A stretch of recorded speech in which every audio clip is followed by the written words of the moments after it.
All right, so a lot of the theorems that we talk about today have to do with um, congruent circles. You'll see that a lot. So just so you know what a congruent circle is, it has to have the same radius.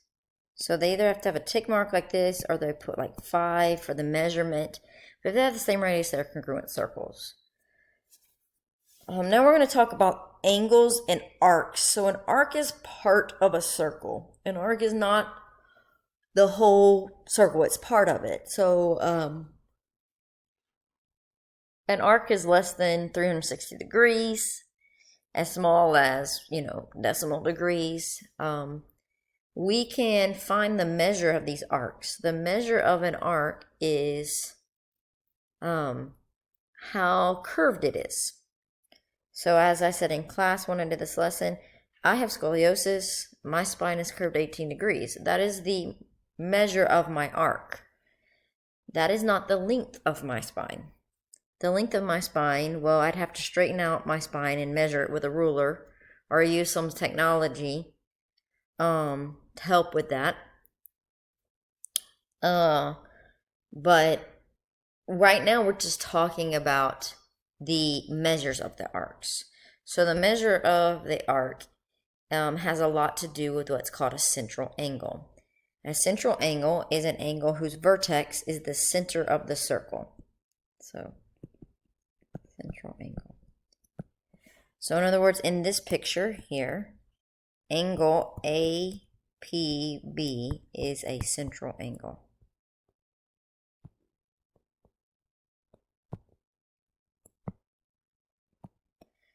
Right, and you can see in the picture that mine's red. So from A to B, that's the arc. That's the arc that the central angle is eating. I kind of like to think of the central angle being Pac-Man's mouth. And Pac-Man is eating the red. His mouth is open. He's gobbling up the red piece of the circle. That red piece of the circle, its measure is the same degree as how wide Pac-Man's mouth is open. So, according to our number one here, if the measure of a central angle,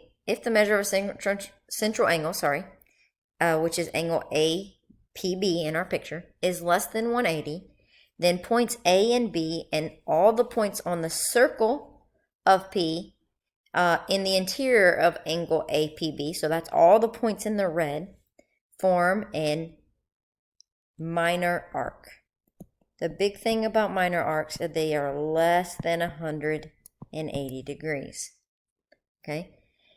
If the points A and B are describing a minor arc, then the points in the exterior, so the part in the blue outside of the central angle. So inside the central angle is here where I'm shading, and that includes the red. Outside of the central angle is all this unshaded part, which includes the blue, and that would be called a major arc. And a major arc is greater than 180. And then here in our picture down below where we have this arc, I'm going to put letter D here. Okay. From E to D to F is red. And that is that's half the circle, which we call a semicircle. And half of a circle is 360 degrees. So half of 360 degrees is 180. So that one is 180 degrees. Before we can start to answer questions about what the measures of arcs are, we need to know how they're named. Because when they ask us the question, they're going to use the name of the arc. And if they use the name of the arc, we need to know which arc they're talking about. So the minor arcs are named by their endpoints. That means 2 letters. They're going to use 2 letters, which means all 2-letter things, all 2-letter arcs are less than 180. Major arcs and semicircles are named by their endpoints, and they're named by points, another point on the arc, which means they have 3 letters. Which means all 3-letter things have to be 180 or greater than 180. To find the measure of a minor arc, all you're going to simply do is look at the central angle. So G to E is a minor arc.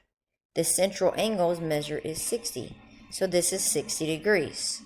G to F is a minor arc, and its central angle is 73 degrees. So it is 73. E all the way to F is also a minor arc, which would be 60 and 73 together, which will be 133, which is less than 180. Now, what's in red is a major arc, and major arcs are found by taking the minor arc and subtracting it from 360. So if I do 360 minus my 133 that I have here, this red arc, which is called FIE or EIF, is whoops. Sorry, I had to borrow. So, is 227 degrees, which is bigger than 180. I just used this arc addition postulate to do the arc measure from E to F.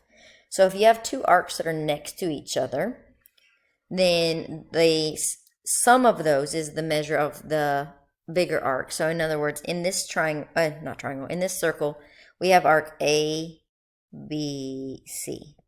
If I want to find the measure of arc ABC, I need to add the measure of arc AB and the measure of arc BC together to get that arc, which is definitely way more than 180 degrees.